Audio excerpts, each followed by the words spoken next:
It is National Drug Court Month, and our team at Behavioral Health Group is so fortunate to have an amazing team and a group of partners who have come together for this important discussion. So before I introduce our speakers first, I want to introduce myself. My name is Marlo Lowe. I'm the Regional Clinical Director for Behavioral Health Group over Arkansas and Louisiana, and I will be your moderator today for this event. So before we introduce our speakers, again, I want to run through some housekeeping items. So just want to let you guys know, be sure to tune in for our next webinar, which is on Wednesday, May 25th. So if you have not registered yet, you will receive a link to do so in our follow-up email after today's session. Also, we will open up for Q&A at the end of this webinar for about 10 minutes or so. But if you have questions throughout the webinar, feel free to put them in the chat and we will make a note of them to try to answer your questions at the end. Also, all attendees are muted during the presentation. So again, if you have questions, please put them in the chat and our team will be monitoring those to ask during the Q&A. So our speaker today is Robin Feast, and she will introduce herself and tell you about what she does. So Robin, take it away. Hi, I'm Robin Feast, Substance Use Disorder Program Director for Nevada Department of Corrections. I have been in this state since 2010, and prior to that, I was in Illinois Department of Corrections. So I've done everything from frontline substance abuse counselor all the way up to the director now, private practice, and also taught some undergrad classes for community college for sociology and psychology. So we're gonna learn all the things today. Short and brief, right? Do you want to go to the next slide?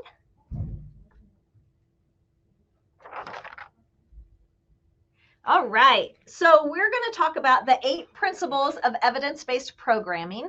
So it doesn't matter what part of the criminal justice system you work in. If you work with an individual who is involved in criminal justice, past, present, probation, parole, drug court, community corrections, jail, prison, these principles are what guide you for the most effective recidivism rates.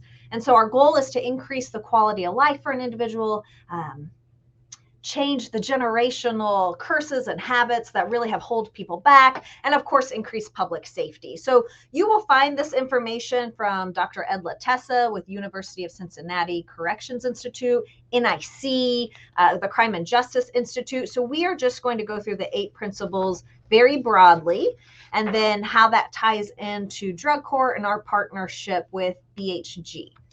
So we can go to yes, the next one. So first thing with any research, words can be used interchangeably. So best practice, what works, evidence-based, they actually do mean something different.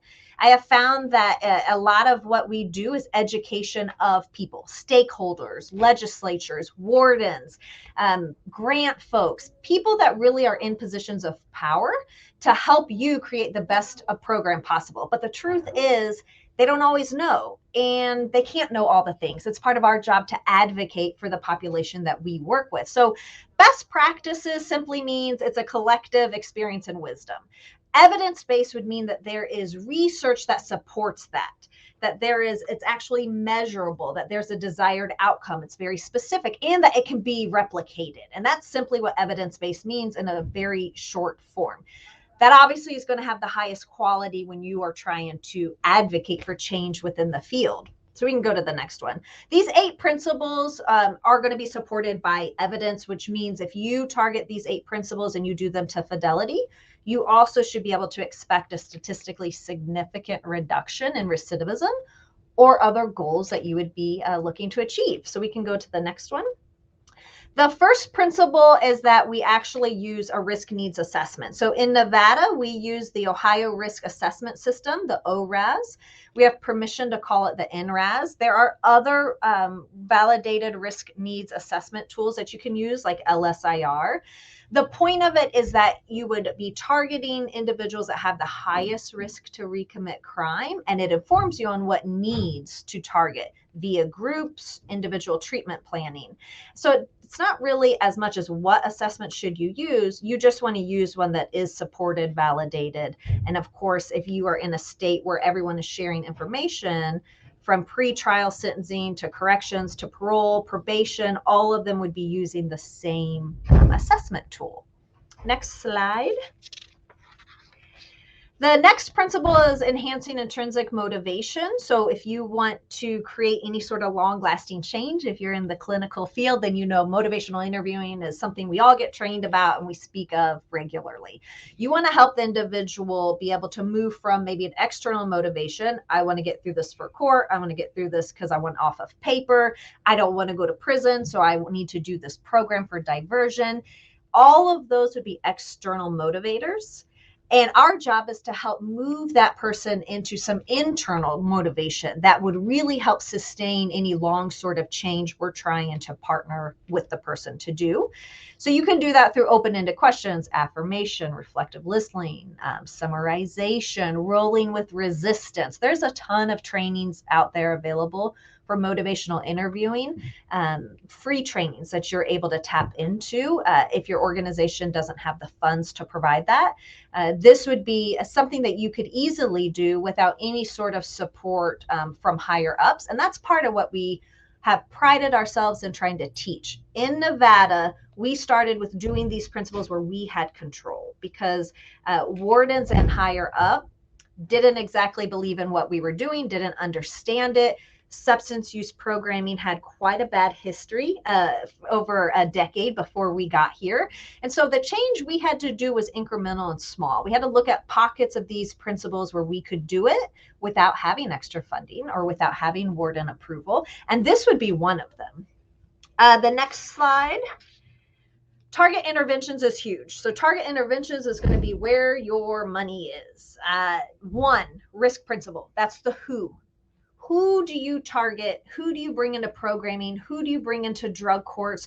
Who do you bring into your groups? And research will say you would bring those who have a moderate risk to reoffend and up. So you wouldn't want to bring in individuals with a low risk to reoffend, because by definition, if you're low risk, you would have stable housing, education would be on point, you would have employment, you would have family support, a healthy support network, you would be managing your substance use, you wouldn't have a big criminal history.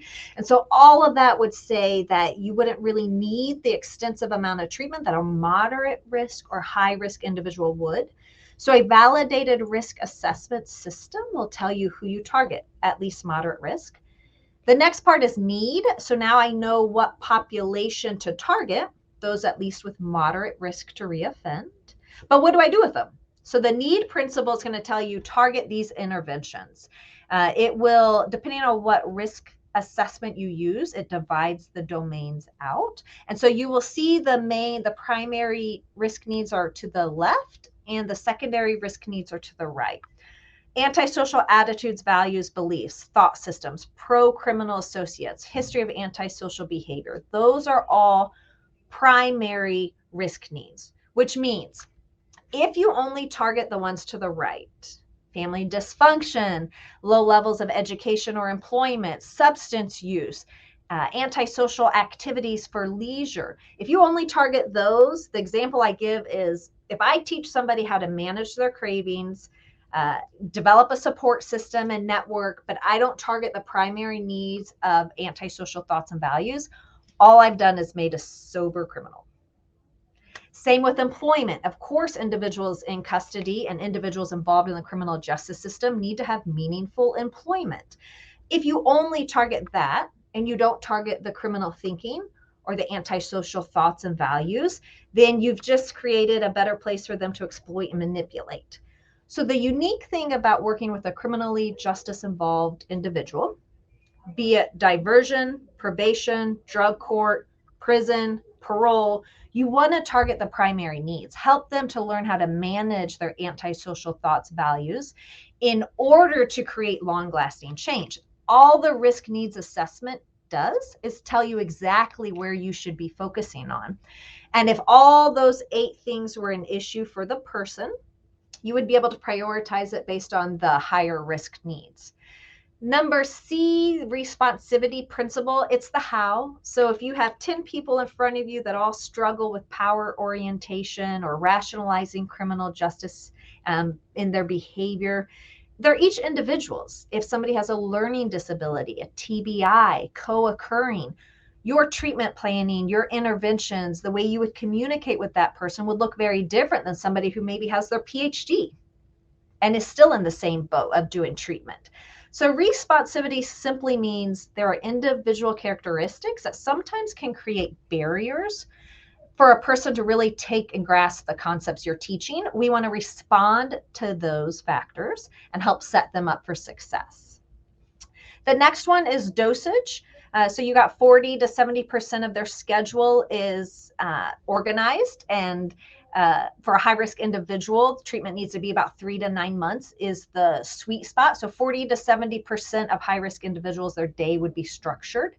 And then treatment principles, the treatment principles that are most effective for this population: cognitive behavioral, social learning, behavioral learning, and then family integration. So if you're working in any sort of program, be it drug court, private practice, an agency, those would be the main theoretical orientations that you would follow if you're working with somebody who is involved in criminal justice. And that's where you would see the biggest return on your investment of time.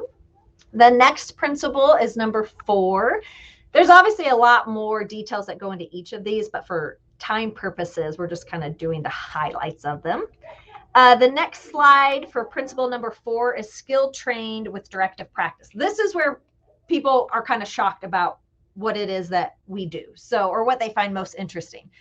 We use University of Cincinnati Corrections Institute curriculum called Cognitive Behavioral Interventions. It is very skill focused. So in our program, they learn skills, and that's the same for a lot of programs nationwide. The difference is they have to take these skills and they have to demonstrate competency with them. They have to get up out of their seat. They have to apply the skills to very risky situations. And those levels of risky situations need to increase over the time they're in the program. We want to see what deficits or competencies they have in getting themselves out of the scene pro-socially, sober, and not committing crime again. So one of the biggest principles that will set programs apart between effective and not effective are ones that really focus on skill training. As staff, we model the skills just as much as the clients do. So that's principle 4. Principle 5, positive reinforcement. This is probably where we really made the administration for the wardens, their heads spin right off their shoulder, because doing behavioral contingency in a prison setting is extremely difficult. In drug court, you often will hear if somebody has a certain number of negative UAs, or they come up to group on time for a certain number, they'll get reinforced, often like a gift card. In a correctional setting, we're not able to provide gift cards. So we have brought in the participants to let us know what would be value added to you. So if you're falling short and this incentive is going to motivate you to step up, what would that look like? And so we have everything from puzzles and games to stationery to envelopes, Sudoku and puzzle books. And they get reinforced, they get tally marks, and then they get to go to the cabinet and select what item they would like. And it is amazing to see what giving somebody a little piece of decision-making power can do, in our case, in a prison setting, can do really for the forward movement. You can mimic this on parole, probation, diversion programs, and there's a ton of research on behavioral contingency as well. This idea of, let me target this behavior, I will match this value added incentive, and if it's value added to the individual, they'll step up and meet the standard, be it come on time to group, come prepared to group, present negative UAs, whatever that might be. Next slide. Number 6 is engage ongoing support in natural communities. And for us, this is where we've really partnered with drug court. In the perfect world, there's a ton of things that we as staff don't have time to do. So we would like to have a menu of options of how community individuals could come in and offer services that we couldn't. NA, 12 steps, Overeaters Anonymous, gambling, any sort of fellowship that could help bring a more holistic approach to a person's recovery. This is where you would engage them. One person, one agency can't do everything. And so you look around you to see who has the ability to come and to partner with you, and you would engage them.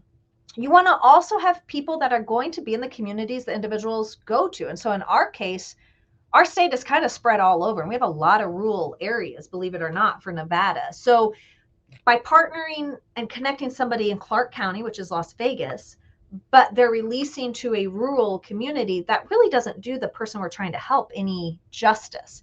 So you want to make sure you have a well-rounded variety of options for the individual, and that those individuals are going to follow the person into the community, help do life with that person. Number 7 is going to talk about measuring your relevant processes, QA. So you want to make sure you do fidelity forms on clinicians, that they're maintaining fidelity to the group, to the communication, to the model, to the theories. We do that regularly with fidelity forms. We also do regular quality assurance surveys that the individuals that we have the privilege of partnering with, they fill out their feedback. We talk about it as a team. We make changes from their feedback, including staff's. And then the last principle is provide measurement feedback. So obviously you need an overarching QA system, a way to track recidivism, a way to track other benchmarks that might be of service to you. Who's completed the program? Of the people who haven't completed the program, why? When did they drop off? What does that look like? So quality assurance, really, you can dig down as deep as you want into that. For us, this is something that we're still working on. We actually got grant funds to develop a huge actual quality assurance team. For right now, we just hit 3 years past our first assessment, which I'll tell you about in a minute. 3 years is what the state of Nevada uses for their recidivism definition. And so now that we've hit 3 years, we're able to pull our recidivism data to really help to see is what we're doing effective. So those are the 8 principles. Again, there's a ton of research about it.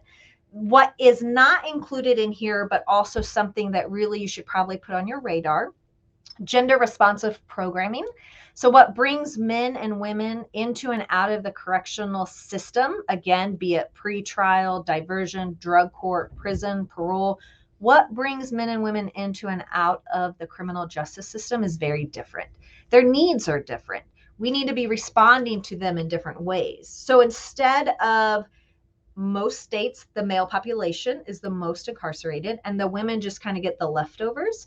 In this state, we have incorporated gender responsive programming. And that simply means for the women population, they tend to be the primary caregivers for their family. They tend to have higher rates of surviving abuse, family dysfunction, have self-efficacy concerns. And so our curricula, our program focuses on those risk needs. Whereas at the male side, we're going to stick to those principles that you saw earlier: antisocial thoughts and values, the substance use, the antisocial leisure activities. And it's not to say either population wouldn't have needs that I just discussed that typically goes male or typically goes female. But the research for gender responsive programming just isn't there yet. So if you are looking for opportunity to really capitalize and get on the forefront of that, this is where you would want to be. I can tell you, for somebody who is a moderate risk offender, based on a validated risk needs assessment, per research, he or she would need at least 100 hours of programming that targets those risk domains that we talked about earlier. Research will say if you do that to fidelity, you would see a reduction in recidivism. For gender responsive programming, the research just isn't that defined or refined. And so for us, we're playing around with what does that dosage of treatment look like, and partnering with the University of Nevada, Reno to do some data to help inform us. Have we hit the mark? Are we close? Are we not? So that's an exciting opportunity if anyone has ability to do that. So all these principles, why am I the one sitting here talking about this, you might ask? Next slide. So when I first came to this department over 10 years ago, we were going to be decertified by the parole board. What that means is it's basically the death sentence. There was research at that time that was coming out and they gave us the courtesy heads up that said people that went through substance use disorder programming had higher rates of recidivism than that of the general population. In essence, if you come to our program, we made you worse. So part of what I was hired for and the director at the time was to show forward movement. So we asked the parole board to partner with us and to give us 6 months to show we're making changes. How we made changes was partnering with the University of Cincinnati Corrections Institute to do what is called the CPC, Corrections Practice Checklist. It's an audit that literally tells you how closely you follow those 8 principles that I just shared. In it, they will tell you what the strengths are and what you need to do in order to meet the standard. They really lay it out for you. It's a beautiful roadmap. So we did our first baseline in 2011 or 12, I believe it was. The assessors said they've never seen somebody score so low, which might offend people, but we were like, well, fantastic. That means we have a lot of area, for movement and improvement. Typically, you go about 3 years from baseline to follow-up. We had to show parole board that we would make changes in 6 months.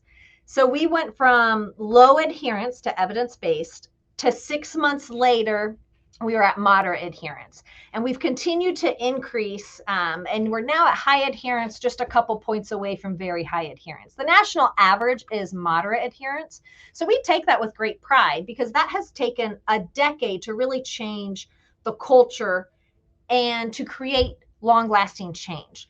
Like I said, we just hit the 3-year mark. And so now we get to pull recidivism data, which will hopefully close that circle for us and really be able to show the impact we've had on individuals' lives, increasing the quality of their home life, and increasing public safety.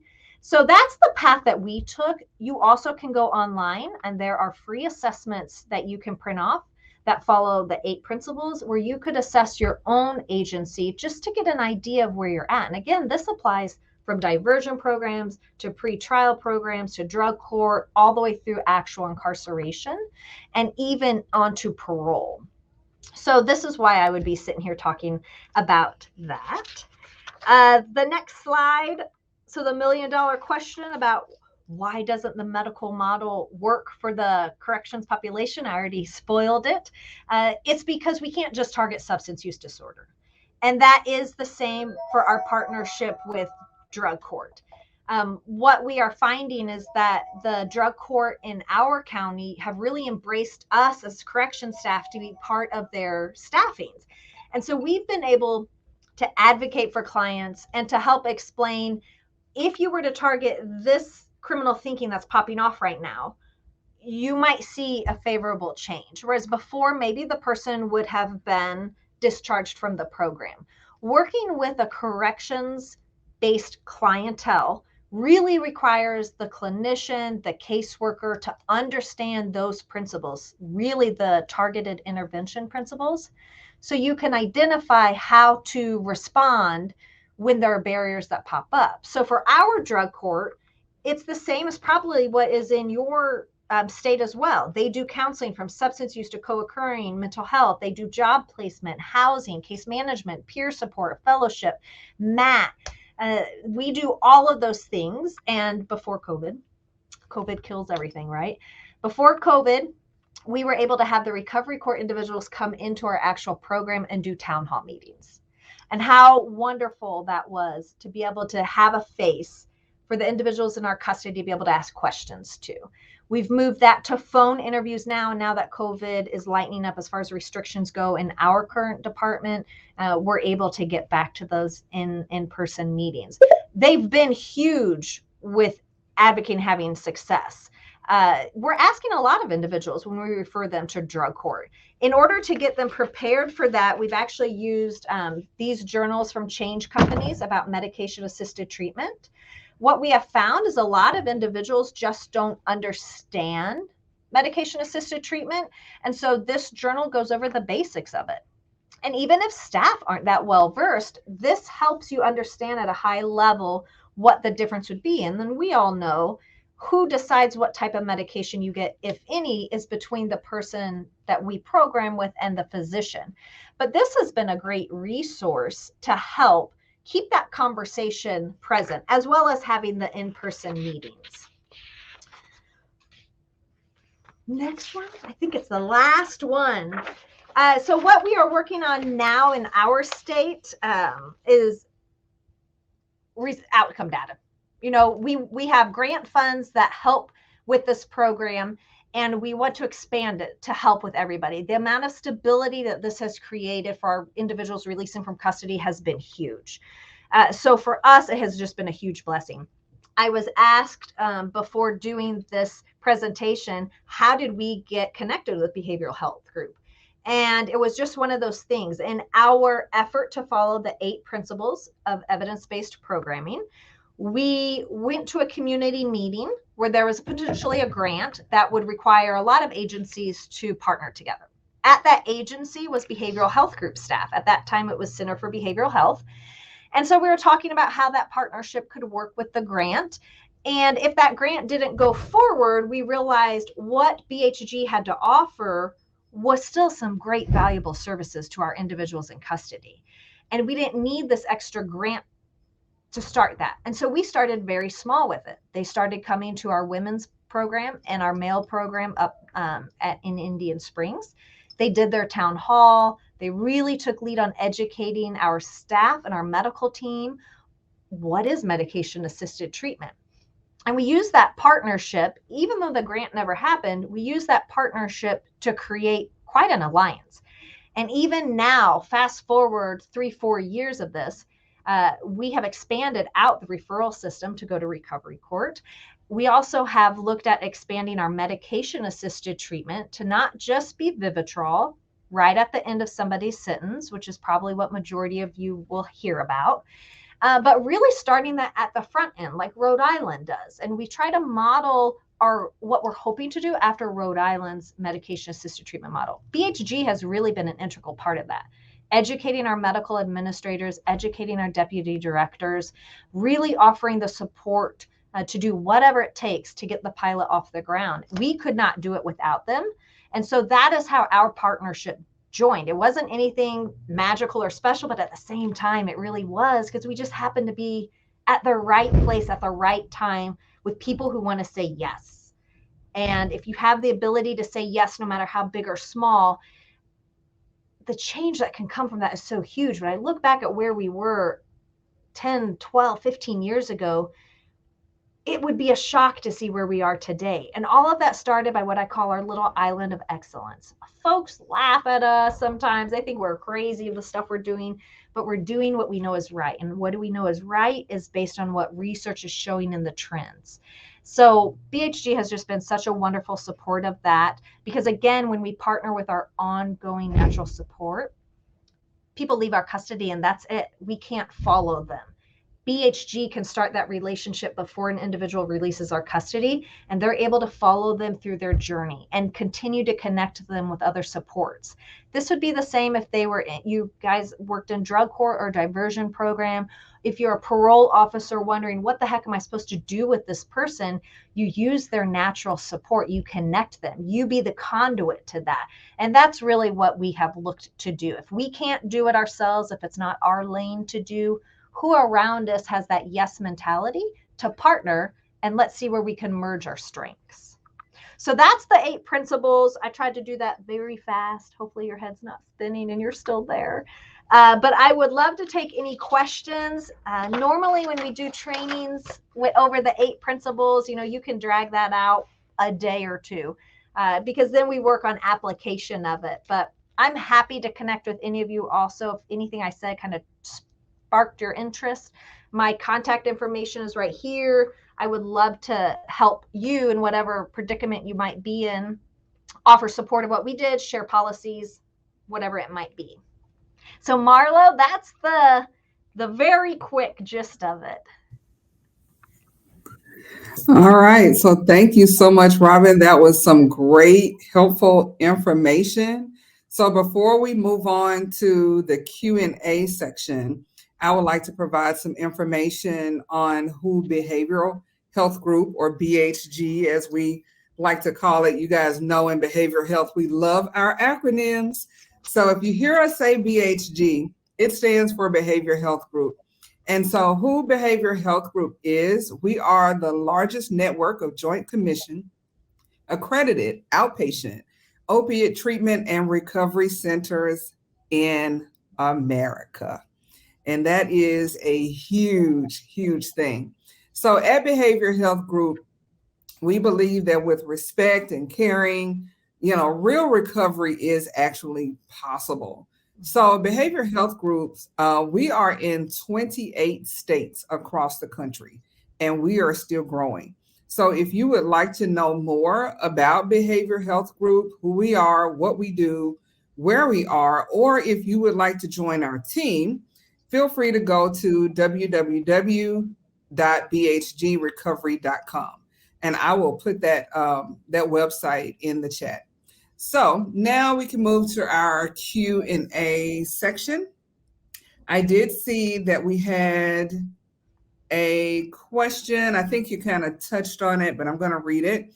So it says, how did you all orchestrate the original conversations geared toward reducing forcible detox in the jails and prison systems? Great question. That is where we are currently at, actually. Right now, like I said, our policy for medication-assisted treatment is for use of Vivitrol right at the end of the person's incarceration. And the idea would be they meet with BHG before the person releases, and that they would continue treatment and programming and medication monitoring with BHG when they get out of the prison setting. Prior to COVID, we did have some of our doctors wavered. We were hoping to expand to Sublocade, because one of the biggest concerns is diversion in a correction setting specifically. So Sublocade is an injection form, just like Vivitrol. You can't divert that into the system, sell it when it's literally injected into your body. So some of our doctors were wavered. We were moving forward with that. And the policy and plan at that time was to offer 2 different versions of it right before they were released from incarceration. COVID happened, that became very small priority, as medical team was really plagued with all of the COVID protocols to manage. So fast forward, we have obviously pregnant women in custody who would be on methadone, and they deliver. What we are trying to do is to expand our policy for when the individual does not want to be forcibly detoxed. What does that look like? We also are starting to receive a referral from Washoe County, and that's actually what started it all. We had another county jail reach out to us saying, this person comes in and out all the time. They are stable on medication-assisted treatment. Please, is there any way for you to continue the person on it while in your custody? That referral kicked off meetings with the deputy director, the medical administrators, to talk about logistically, what does that look like? And in that, I have found, honestly, that people just have a very strong opinion about medication-assisted treatment, and it's normally not based in education. So I'm just kind of blunt and to the point with it. Our barrier is that folks don't know what they're talking about, and they just want to say no because they don't know any better. And so we have had to pause the system, rewind it, and offer treatment and education in a very non-offensive way. So my response to the medical administrator, even up to a couple of weeks ago, was, why don't I connect you with BHG? You can understand the research, you can understand the outcomes, you can understand the tool. It's one tool, not the tool. It's simply a tool. And then you could base your decision off of facts. So instead of right now, what I hear you saying is no, because you don't understand, let's get you the understanding. And then if you say no, it's based on knowledge. My belief is that when that meeting happens, it won't be a no. The other benefit to that is that every deputy director that comes into our programs department wants to see that we're expanding and growing. And so we can capitalize on that. This is a chance to expand medication-assisted treatment in our state. This is a chance for us to get ahead of litigation. And folks, if you say litigation in a correctional setting, folks get scared. I'm just saying. So sometimes I throw it out. Let's avoid litigation and like do the right thing. So that's my goal with that, is just to get the people who can make a decision at the table. And if we can get them at the table, I believe in the information that BHG shares. So once they have that information, then we just work out the logistics. And that's where we're at. Right now, I realized folks who have the ability to say yes weren't in the know. Let's get them in the know and then see what happens next. And even with that, Robin, I've heard people within the recovery community, there's still this stigma with medicated assisted treatment, thinking it's not real recovery. People are not in recovery if they're taking medication. And it definitely needs to be some education, more education around medicated assisted treatment programs, whether it's an outpatient or a residential or correctional setting. So I agree with you. Yeah, absolutely. So, Robin Bowles asks, who pays for the Vivitrol when a person is released? Medicaid. So Alkermes, the manufacturer, will give 1 injection per individual in custody. And then the idea would be they'd have either Medicaid or their own insurance upon release, and that would pick up the cost from that point. All right, Wendy, I hope that answers your question. So we have another question in the chat. Can you, in the Q&A section, can you please repeat where to get the MAT journal and the URL, as well as the assessments? And can you provide that URL? So it's the Change Companies, and I can put it in there. Literally Change Companies with the IES. It's medication assisted treatment. Their website actually has a lot of different journals specific to criminal justice. So I can put that in the chat. I think I may have it. So, okay.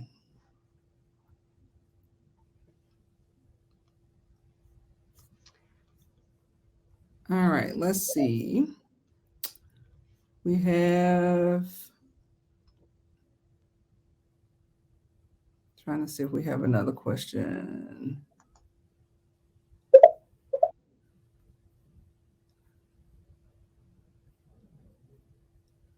Okay, so Wendy also, she followed up with, so what if there's no insurance, if the person does not have insurance? In our state, and I think it's more states than just us, there was a large amount of opiate funding. Krista can tell me the real name of it. There's holders of this opiate funding, and then we can become sub-grantees of it as Department of Corrections or any agency within the state. And so if somebody doesn't have insurance, then that is one way for now, with that funding available, they'd be able to pay for it. Okay, yeah, because Krista Hales is saying in her state, Krista, we would like to know where you are as well. She says that they have a really close relationship with their Vivitrol rep, who provides samples because their insurance will not cover Vivitrol.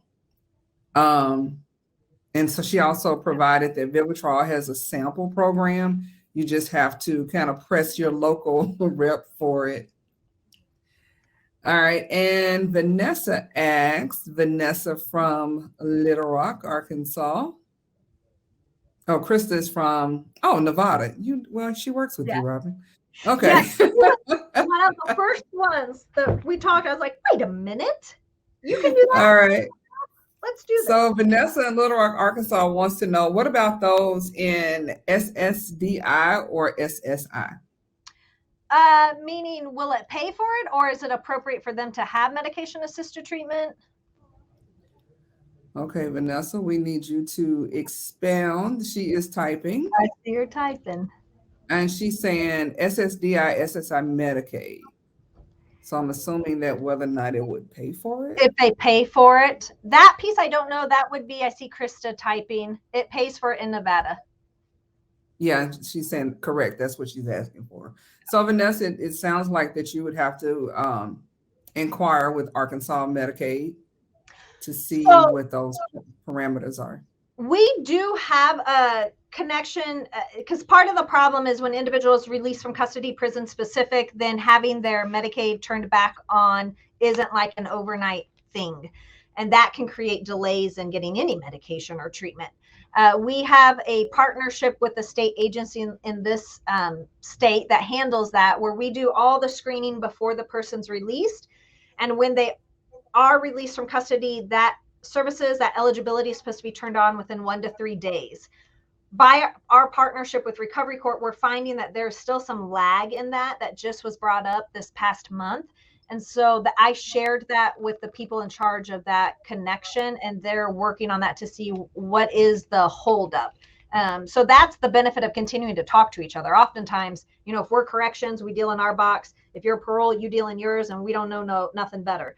But the more we talk with each other, we realize this agency needs something that's a huge barrier. And for us, it's very easy to give to them. So that's been one of the blessings of continuing to go to Recovery Court, because we hear community people say, yeah, you say they become eligible, but in reality, there haven't been. And we're like, what? So we would have never have known if somebody didn't, speak up and say. Yeah, one of the benefits in Arkansas is that Department of Community Corrections, which was traditionally probation, parole services, as well as community correction services, which I called it baby prison. It was for those nonviolent offenders that, their offenses weren't severe enough to go to the big prison, Department of Correction. So that was Department of Community Corrections, but then Department of Corrections was actually the prison system. So what they've done in the last few years, they have merged and become one agency. And so that has allowed for a lot better communication. Absolutely. Between, when someone is incarcerated and, kind of following that person back into the community as far as service provision as well as supervision. Yeah, and that's been sounds like Arkansas is on the right track.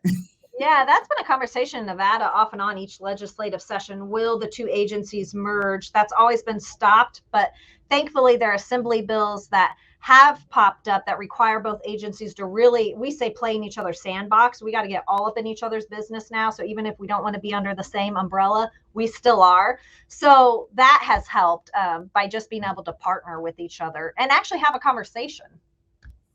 Right.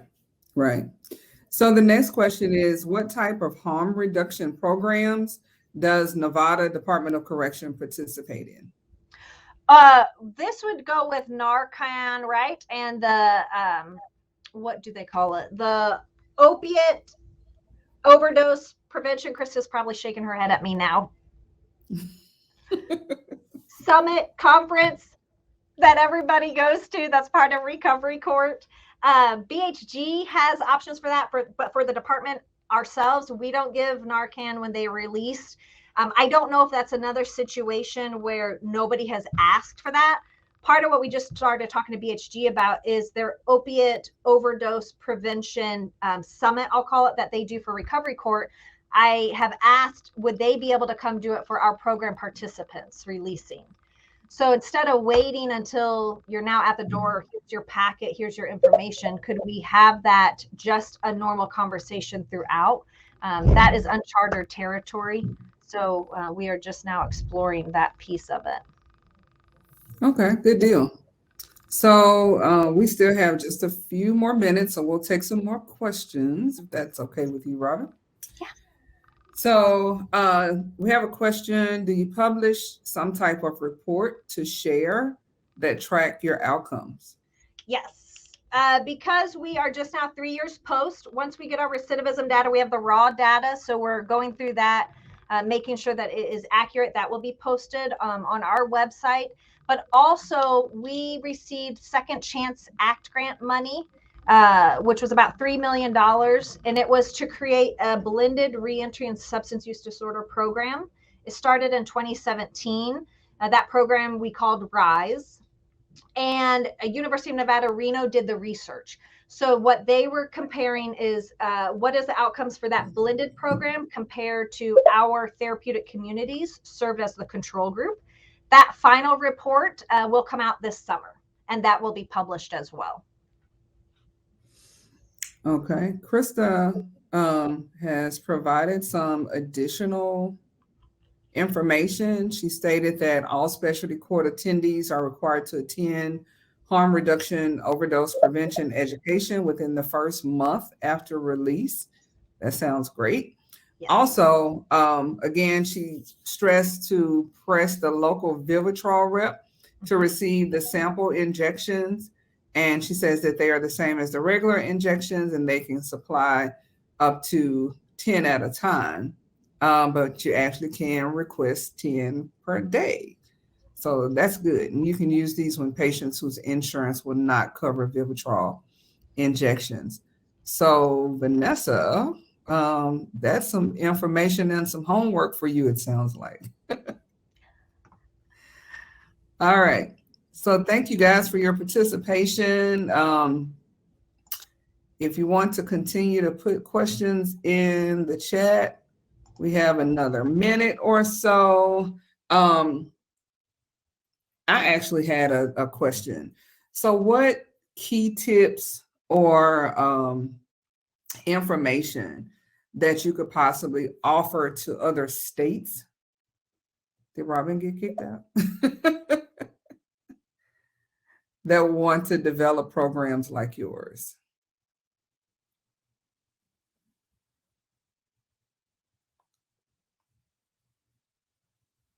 Susan, did Robin get kicked out of the webinar or disconnected?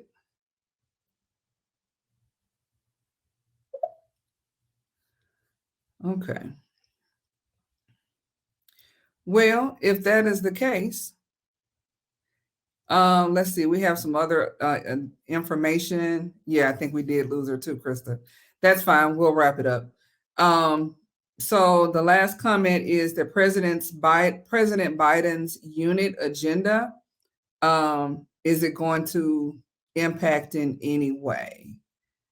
So we'll give a few seconds, see if Robin will come back on and answer those last two questions. If not, we will wrap it up. So while we're waiting on Robin to possibly disconnect again, I would encourage you all, if you would like to learn more about BHG, to go to www.bhgrecovery.com.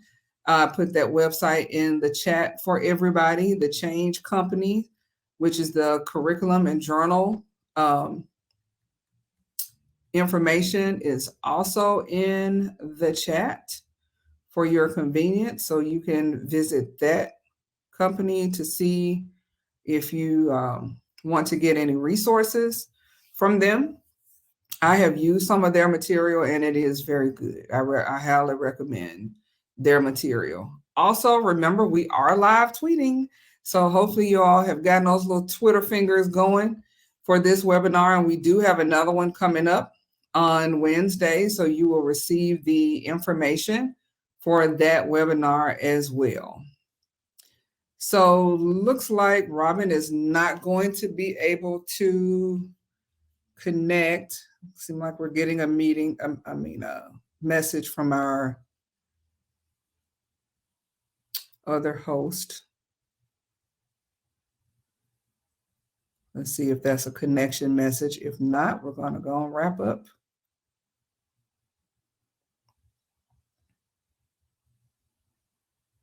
Okay.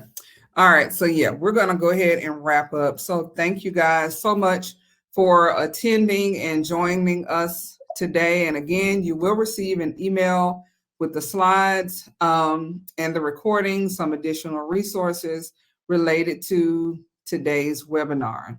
So we have the Livestorm platform until the top of the hour. So we'll see if anybody else has anything to say in the next minute. And if not, feel free to log off. Thank you guys so much again for joining and enjoy the rest of your day.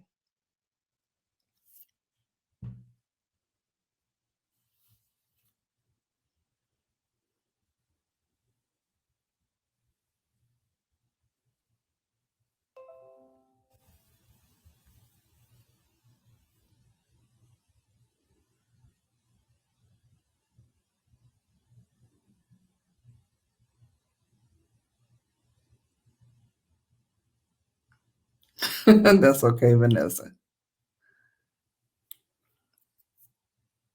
Thank you for joining.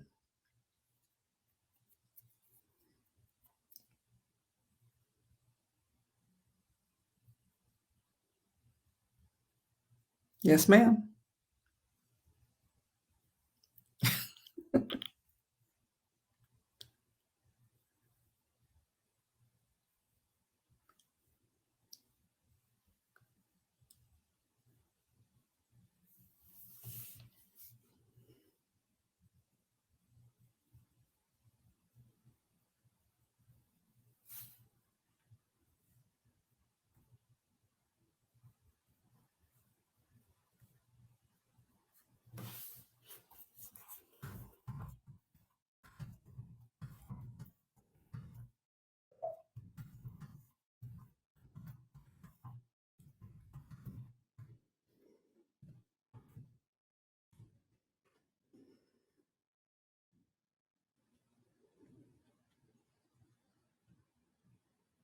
Yes.